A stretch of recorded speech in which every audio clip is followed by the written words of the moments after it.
السلام عليكم أحبابي الكرام، إن شاء الله تكونوا بصحة وخير. نتمنى تدعموني بلايك واشتراك في القناة، تعليق مزيان، وما تنسوش البارتاج فضلا منكم، وهكا تشجعونا لنشر المزيد إن شاء الله. والليلة جيتكم بخرافة من التراث الشعبي، وخرافتنا بعنوان محمود الضرير وجاره القطعي.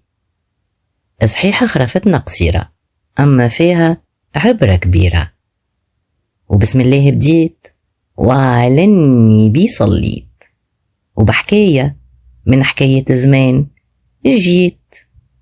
يحكيو في قديم الزمان على قرية صغيرة جاية بعيدة على المدينة، سكانها يتعدوا على الصوابع والكلهم يعرفوا بعضهم. في هيك القرية كان يعيش راجل ضرير اسمه محمود لا عنده لا امرأة ولا صغار، ما كان عنده كان الجيرات وشوية نوار زارعهم في جنين الدارو.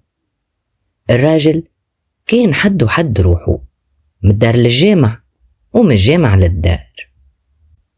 وفي نهار من النهارات دق عليه راجل غريب وقال له: جيتك من المدينة وجبت لك هالجواب معايا.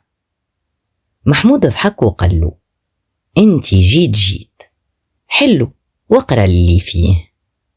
قال له المرسول بعد ما حل الجواب وقراه: عمك اللي في المدينة الدوام لله، والقاضي طالب منك تحضر في أقرب وقت باش يعطيك الورث اللي خليهولك عمك. محمود لا عرف روحه يحزن على عمه ولا يفرح بالورث اللي خليهوله، وعدى ليلة كاملة يخمم ويقول: يا ربي، زعما شكون نهز معايا للمدينة باش نجم نبيع الرزق اللي خليهولي عمي. وأول واحد جاء على باله هو جاره إبراهيم، جار الساس اللي داره كانت مقابلة دار محمود. قال: غدوة نديله ونطلب منه يمشي معايا. ومنها تفكر باللي هالجار واحد متحيل سارق وقطعي، وحد ما عنده فيه الثقة للكبير ولا الصغير. محمود حار واحتار وحس مخه باش يتحرق، ومنها فوض أمره لله، غم على راسه ورقد. اتعديت أيامات والراجل كاتم سره في قلبه، لين في نهار من نهارات وهو خارج من الجامع بعد صلاة العشاء يسمع في صوت ينادي فيه.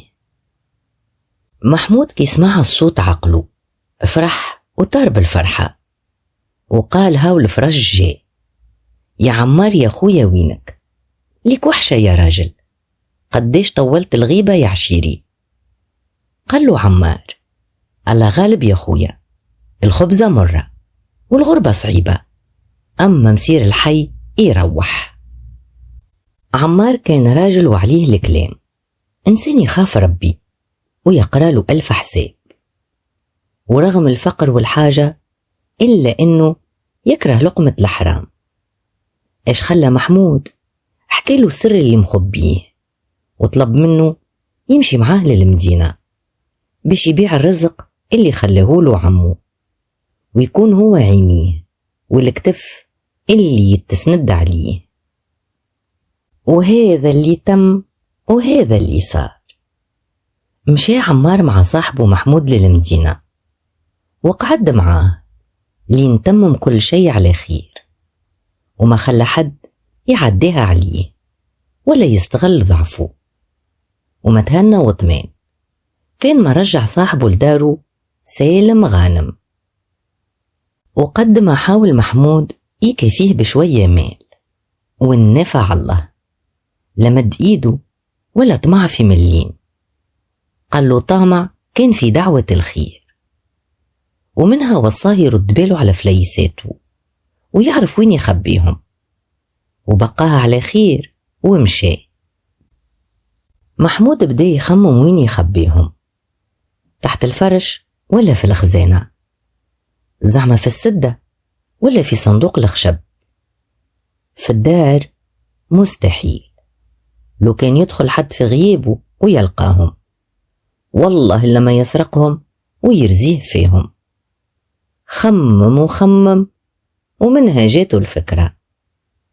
وأول ما طاح الليل والرجل ركحت، هز الفاس وشكارت الفلوس وخرج لجنين الدارو. احسب شجرة 2 3 ومنها حفر حفرة غارقة وعميقة، ادفن فيها الشكارة ورجع عليها التراب مليح. ادخل الدارو ورقد هو مطمئن. من غدوة اسمع الناس تحكي على الثانية اللي باش تتباع، ثانية كبيرة الكلها خضار وأشجار. قال نشريها ونستثمر رزقي فيها. من حينه رجع للدار واستنى لين الليل يتيح. وأول ما الحس بيت والرجل ركحت، هز الفاس احسب شجرة 2 3 وحفر باش يطلع شكارة الفلوس. أما هيهات للقى لا الشكارة ولا الفلوس. الراجل دخل بعضه ومشي في باله غلط في الشجرة. عاود حسب 1 و2 و3 والحكاية هي ضرب كف بكف. وعاود دخل لداره وهو مهموم. يا ربي شنية الحكاية؟ فلوسي وين مشيو؟ شكون اللي هزهم؟ ومنها تفكر جاره إبراهيم السارق وقال بينه وبين روحه، يطلع شي شافني وقت اللي أنا خبيت الفلوس. يا ربي كيفاش باش نعمل أنا تو باش نرجع حقي منه؟ وكان نمشيله ونواجهه أكيد باش ينكر، وكان باش نشكي للقاضي الحكاية باش تطول، وشوف يكشفوا شوف لا، ومنا ولا منا فلوسي تضيع. أما يا ربي فما حاجة أخرى، كان نطلع أنا غلط والراجل خطيه، أش عملنا وقتها؟ هالحكاية هذه لازمها تخمام مليح. وعدى ليلته وهو يخطط ويكنبص. الصباح خرج يتمشى قدام داره، ومنها جاء على عتبة باب جاره إبراهيم وقعد وبدا يتكرم ويحكي وحده. ومتعداش وقت طويل وإبراهيم خرج يلقى جاره كابي على العتبة. صبح عليه وسأله ايش بيه. محمود تنهد تنهيدة عميقة وقال له، يا جاري ايش باش نقولك، راني حرت واحترت. قال له إبراهيم، إن شاء الله خير، إيش فما؟ قال له محمود، فيك من يكتم السر؟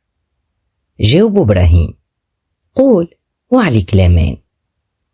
قال له محمود، جايتني فلوس كبيرة غدوة ولا بعد غدوة، وانا حرت ايش نعمل بيهم. عاد خممت وقلت يا نمشي نشري أرض ونستثمرهم، يا نشري السعي ونكلف بيهم سارح، يا نخبيهم وبعد نخمم في مشروع ما خير. انتي كان جيت في بلاستي ايش تعمل؟ إبراهيم تبسم وقال له، العام هذا لا مطر ولا زرع ولا صابة نافعة، واشتر الأراضي بور، والسارح ينجم يهزلك السعي ويقول لحماية ستار. أنا في بلاستك يا جاري نخبيهم. قال له محمود، وزعما وين نخبيهم؟ راهم فلوس كبيرة. جاوب إبراهيم، خبيهم في دارك في الحفظ والأمان. قال له محمود، والله قلت الحق يا جاري، هاو الراي الصحيح. ومنها شكره وهز روحه ورجع لداره. إبراهيم من لول ضحك وقال، رزق وجاني ليديا، وزيادة الخير خيرين، نلبدلو أيامات، نغافلو خرج وندخل لدارو، نهز الملمة واللي فما، ولا من شاف ولا من سمع. ومنها ضرب على راسه وقال: استنى يا إبراهيم، استنى. وكان جارك يجي في باله يردمهم وين يردم شكارة الفلوس لولا، ما وقتها يفيق ويرد باله وترسيلي خاسر كل شيء. أما تعرفش كيفاش أنا الليلة نتسلوس ونرجع الشكارة لبلاصتها وننصب عليها العسة. كان ردمهم في نفس البلاصة أنا رابح، وكان حطهم في الدار أنا زادة رابح. نسرق اللي تحت الشجرة واللي في وسط الدار ونقول لحماه يا ستار. وبالفعل هذا اللي تم وهذا اللي صار. أول ما الساق ركحت وتناصف الليل مشي إبراهيم يتسلوس ورجع شكارة الفلوس لبلاصتها ودار مروح وهو يحلم بالكنوز والخيرات. ومعملش خطوتين وهجموا عليه رجال القرية، كتفوه وللقاضي هزوه. ونجحت حيلة محمود اللي بعد ما كذب على جاره ولعبله اللعبة خبر شيخ القرية، والشيخ بعث رجاله بالسرقة وقال: حاشاكم، كل سارق بهيم والطماع يكشف روحه، وربي بعد علينا وعليكم السراق والطماعة والناس اللي ما تخافش ربي. ومشيت عليهم وخليتهم، بوذني سمعتهم وبعيني ماريتهم. إن شاء الله تكون الحلقة عجبتكم، وما بقالي كل باش نقولكم إلى اللقاء في خرافة أخرى وفيديو آخر ومغامرة أخرى ورحلات أخرين إن شاء الله. ما تنساوش اللايك والبارتاج اللي بالحق نستمد منه القوة متاعي ونستمر إن شاء الله. نحبكم برشا برشا. توا تبقوا على خير. باي باي.